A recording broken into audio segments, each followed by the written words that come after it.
லட்சுமி வந்தாச்சு, லட்சுமி வந்தாச்சு.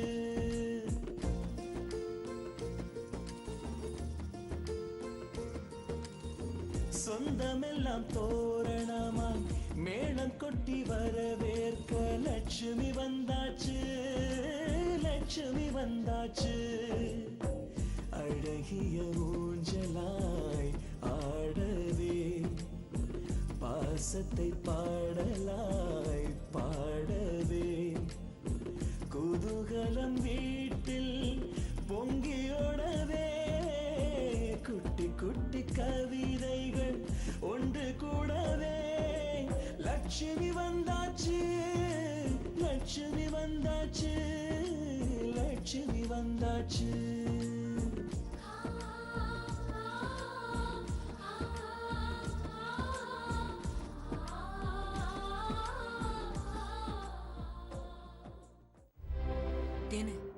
நானும் வந்ததுல இருந்தே பாக்குறேன், அந்த லட்சுமி சாவி கொத்த இடுப்புல வச்சுக்கிட்டே சுத்திக்கிட்டு இருக்கா.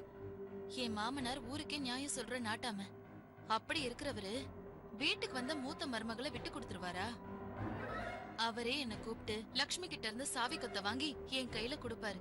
ஏமா கொடுப்பாருல? கொடுப்பாருமா. சொல்லுங்க, என்ன பேசிட்டு இருக்கீங்க? ஒண்ணும் இல்லைங்க.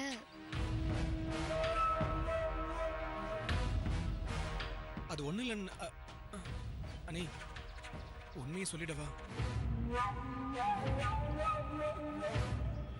கதிரு, என்ன உண்மை? நான் சொல்றேன்.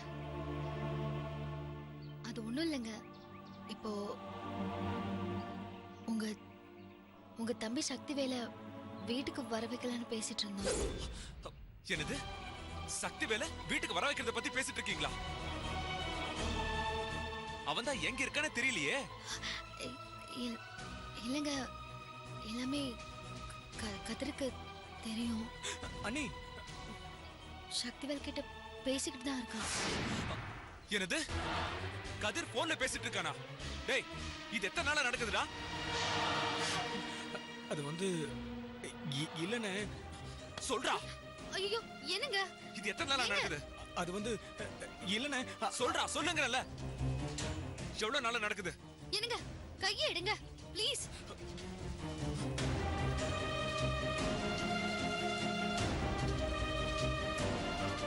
வீட்டுக்கு தெரியாம பல வருஷமா சக்திவேல் கிட்ட கதிர் பேசிட்டு இருக்கான். அட பாவி, சக்தியை பார்த்து எவ்வளவு நாள் ஆச்சுடா. சொல்லிருந்தா நானும் அவகிட்ட பேசியிருப்பேன்ல. என்னன்னு சொல்றேன்? உண்மையதான் சொல்றியா? ஆமாண்டா. என்னதான் இருந்தாலும் சக்திவேல் என் தம்பிடா. அவனை விட்டு கொடுக்க முடியுமா? சொல்றா, விட்டு கொடுக்க முடியுமா? சக்திவேல் மேல அண்ணனுக்கும் அப்பாவுக்கும் வேணா கோவம் இருக்கலாம், ஆனா எனக்கு இல்லடா. இல்ல. நீ கோவப்படுவன் தானே இத்தனை நாள் நான் உங்ககிட்ட சொல்லல. நான் ரொம்ப வருஷமா சக்தி என்கிட்ட பேசிக்கிட்டு தான் இருக்கேன். இது அன்னைக்கு கூட தெரியும்.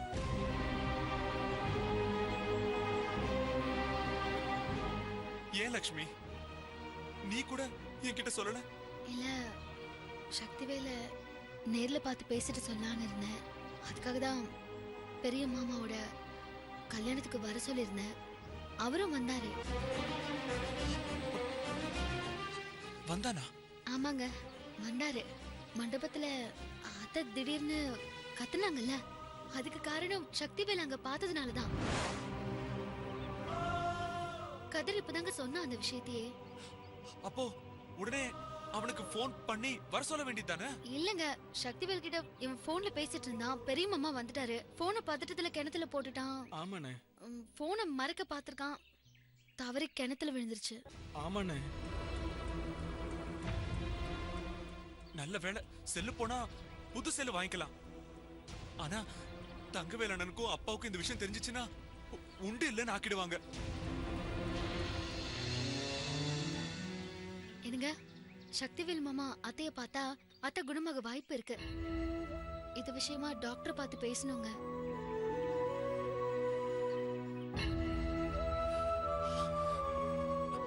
லக்ஷ்மி, எனக்கு தெரியாம எங்க குடும்பத்துக்காக நீ என்னென்னவோ பண்ற. ஆனா அது எல்லாமே என் குடும்பத்தோட நன்மைக்குதான். நன்மைக்குதான்.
அனுஷ்கா, என்னடி இன்னும் ரெடி ஆகாம இருக்க? ஆபீஸ் டைம் ஆச்சு. நான் இன்னைக்கு ஆபீஸ்க்கு வரலடி. ஏன்டி ஆபீஸ்க்கு வரல? இன்னைக்கு சக்தி வீட்ல இருக்கானா? இன்னைக்கு ஏதாவது இம்ப்ரெஸ் பண்ணணுமா? அதெல்லாம் ஒண்ணும் இல்லடி. பொள்ளாச்சி கல்யாணத்துக்கு போயிருந்தப்ப நாங்க நந்தினிய பார்த்தோம். நந்தினிய பாத்தியா? ஆமா, அவ எப்படி அங்க வந்தான்னு தெரியல. கல்யாணத்துல நந்தினி வந்ததை பார்த்ததா என்கிட்ட சொல்லவே இல்லையே. உடம்புக்கு முடியாத மாதிரி டிராமா போட்டுட்டு இருந்த மூட்ல நான் உன்கிட்ட சொல்ல மறந்துட்டேன்.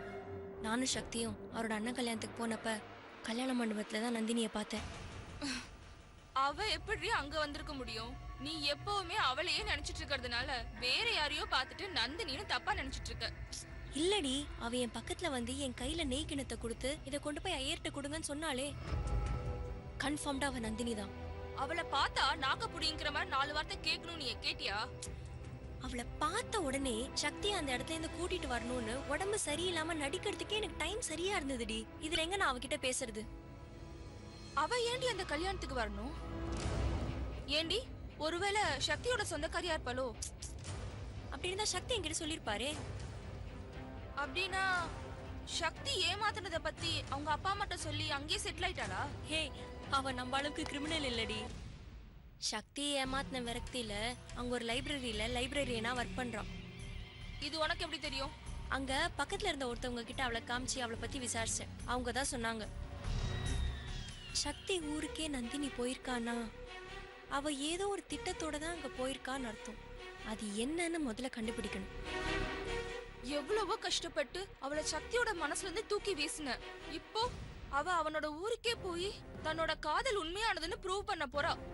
அது சக்தியும் நம்பி மறுபடியும் அவளை லவ் பண்ணி கல்யாணம் பண்ணிக்க போறாண்டி. இது வரைக்கும் நீ பட்ட கஷ்டம் எல்லாம் வீணா போக போகுது. அதுக்கு அவங்க 2 பேரையும் பேச விட்டாதானே? நான் நந்தினிய சக்தி பக்கத்துல நெருங்கவே விட மாட்டேன். அது சரி, உனக்கு பொள்ளாச்சில தெரிஞ்ச சொந்தக்காரங்க ஃப்ரெண்ட்ஸ் யாராவது இருக்காங்களா? இல்லையே, ஏன் கேக்குற? இப்ப இருக்கிற சிச்சுவேஷன்ல நம்ம போய் நந்தினிய பத்தி விசாரிச்சுட்டு இருக்க முடியாது. அவளை பத்தி விசாரிக்க ஒரு ஆள் செட் பண்ணும்ல, அதுக்கு தாண்டி கேட்டேன். Very simple.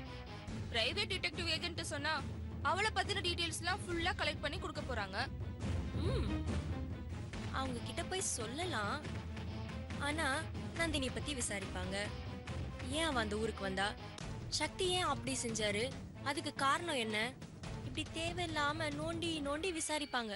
அப்ப நீயும் நானும் தான் மாட்டுவோம். அதுக்கு தான் உங்ககிட்ட போல. நமக்கு தெரிஞ்ச ஆளை வச்சு விசாரிக்கலான்னு பாக்குறேன். அப்படி யாரும் அங்க இல்லையேடி. இப்ப என்னடி பண்றது? கொஞ்ச நேரம் டைம் எடுத்து யோசிச்சா யாராவது சிக்காமலையா போறாங்க? அது யாருன்னு யோசிச்சு நந்தினிய பத்தி விசாரிக்கிறேன். நந்தினி மட்டும் அங்க இருக்கிறது உண்மையா இருந்தா முதல்ல அவளை விரட்டுறேன். அப்புறம்தான் சக்தியை அந்த ஊருக்கே விடுவேன். அது வரைக்கும் சக்திய அந்த ஊருக்கே போக விடாம பார்த்துப்பேன்.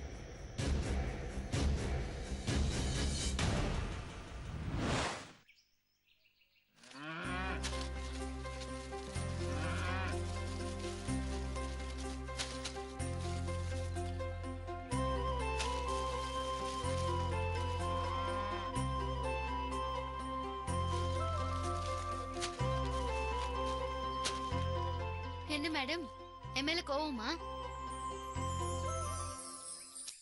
கல்யாண பிஸில உங்களை கவனிக்க முடியல, சாரி. தங்கவேல் மாமா கல்யாண பிஸில கரெக்டான டைத்துக்கு உங்களை கவனிக்க முடியல, மன்னிச்சிருங்க. கோவப்படாம கல்யாண விருந்த சாப்பிடுங்க. எவ்வளவு தண்ணி ஊத்தி கழுவினாலும் அழுக்கே போக மாட்டேங்குது. அந்த அளவுக்கு அண்ணன் கல்யாணத்துல பைக்க ஆளுக்கு எடுத்து சுத்தி இருக்காங்க. இந்த கதிருக்கு பைக் எடுத்துட்டு போக மட்டும்தான் தெரியும். அதை தொடச்சு வைக்கிற எண்ணமே இல்ல.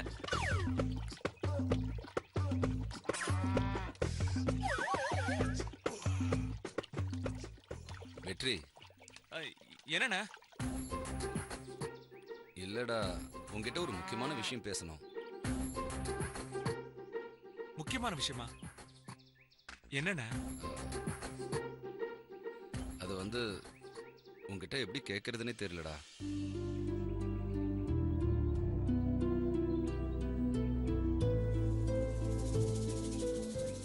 இல்ல, இந்த ஃபர்ஸ்ட் நைட்னு சொல்றாங்கல்ல. ஃபர்ஸ்ட் நைட் இல்லடா, எனக்கு முன்னால உனக்கு கல்யாணம் ஆயிடுச்சு. ஃபர்ஸ்ட் நைட்டை பத்தி உங்ககிட்ட கேட்கணும்.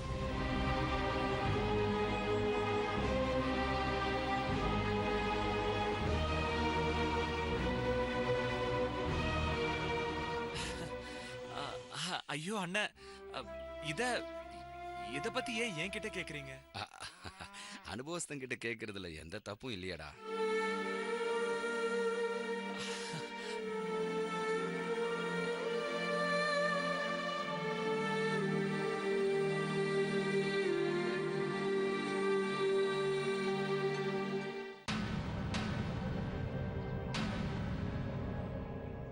என்னடா வெற்றி, நான் பாட்டுக்கு பேசிட்டே இருக்கேன், நீ எந்த பதிலும் சொல்லாம இருக்கியடா. டேய், நான் இத்தனை வருஷமா இந்த வீட்டோட நடுஹால்ல தூங்கியே பழகிட்டேன். திடீர்னு பாம்பு வரும், நாய் கத்தும், நானும் எந்திரிச்சு போய் அந்த பாம்பை விரட்டி விட்டுட்டு திரும்ப வந்து படுப்பேன். இப்ப போய் திடீர்னு தனியா ஒரு ரூமை கொடுத்துட்டு அங்க போய் படுன்னு சொன்னா, டேய் எனக்கு ஒரு மாதிரியா இருக்குடா. வழக்கம் போல நான் இந்த சோபாலேயே படுத்துக்கிறேனே. இப்ப நைட்ல எழுந்து உங்களுக்கு பாம்பை விரட்டணும். நான் வேணா விரட்டுறேன், நீங்க போய் ரூம்ல படுங்க. இல்ல, நான் அத சொல்லல. தேன்மொழிக்கு கோபம் வந்தா அடிச்சிருவான்னு அவங்க அம்மா சொன்னது நீ கேட்டல்ல. நான் பாட்டுக்கு ஏதாவது ஏடா கூடமா பேச போய் அவோ என்ன அடிச்சுட்டா என்னடா பண்றது? ஐயோ அண்ணன், அண்ணிய பார்த்தா அப்படி தெரியல, அவங்க நல்லவங்க. நீங்க கொஞ்சம் தைரியமா இருங்கண்ணே, போங்க. உனக்கு என்னடா, நீ இத இவ்வளவு சாதாரணமா சொல்லிட்ட. உள்ள போனா அவ என்ன செய்வாளோ, எனக்கு பயமா இருக்குடா. நீ லக்ஷ்மியை கல்யாணம் பண்ணிட்டு சந்தோஷமா இருக்க.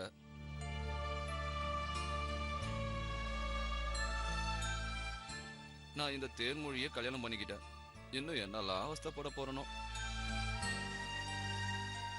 டேய், அவங்க அம்மா சொன்னது நினைச்சா எனக்கு இப்பவும் பயமா இருக்குடா. அண்ணா, அவங்க வீட்ல செல்லமா வளர்ந்ததுனால அப்படி நடந்துகிட்டு இருப்பாங்க. இப்ப நீங்க அவங்களுக்கு புருஷன். நம்ம தமிழ் பெண்கள் தாலிக்கு மரியாதை கொடுப்பாங்க. புருஷனை யாருக்காகவும் விட்டு கொடுக்க மாட்டாங்க.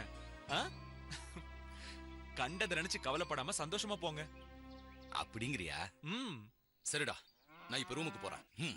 போங்க போங்க. டேய் வெற்றி, பொண்ணு பார்க்க போனப்போ அவங்க அப்பாவை நான் சட்டையை பிடிச்சு அடிக்க போனேன். இவ அத நினைச்சு என்ன பழி வாங்கிட்டானா? என்னண்ணே, அந்த மாதிரிலாம் எதுவும் நடக்காது. ஏன் மனசு போட்டு குழப்பிக்கிட்டு இருக்கீங்க? அதெல்லாம் ஒண்ணும் இல்லண்ணே. வாழ்த்துக்கள். சரியா? சரிடா, போங்க. தேங்க்ஸ்.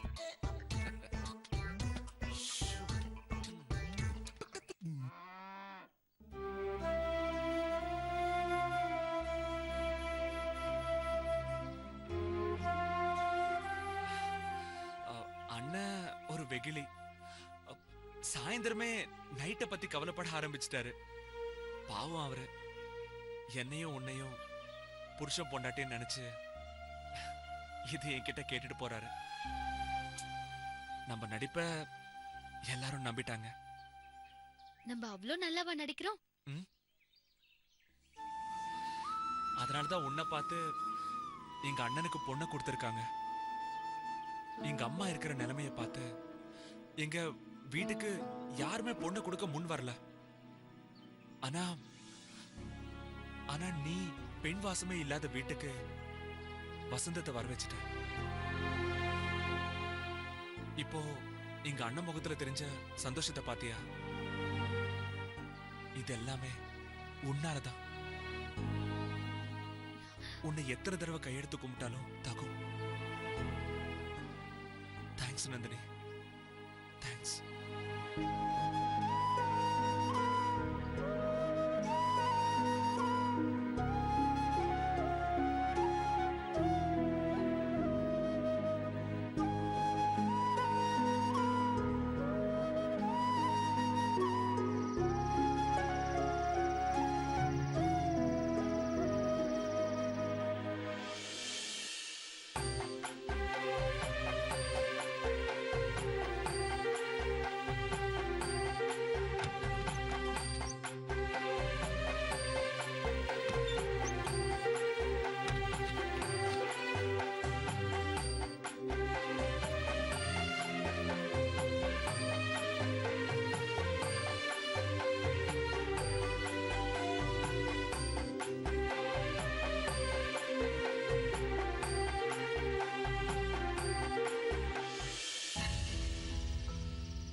என்னப்பா ஏதோ யோசனையில இருக்கீங்க? அதெல்லாம் ஒண்ணும் இல்ல. மருமக வந்தப்போ விளக்கு அணைஞ்சிருச்சு, அப்புறம் பள்ளி விழுந்துருச்சு, அதுவும் மருமக தலைமையில விழுந்துருச்சு. அதுதான் கஷ்டமா இருக்கு.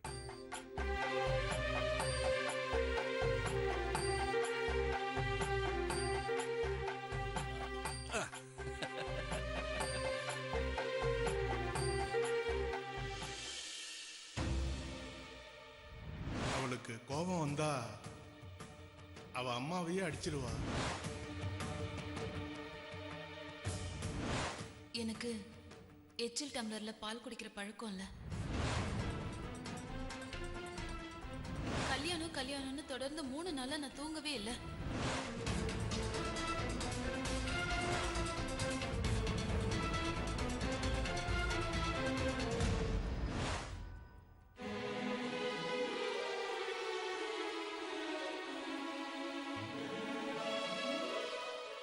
அப்பா, ஃபேன் போட்டதால விளக்கு அணைஞ்சிருச்சு.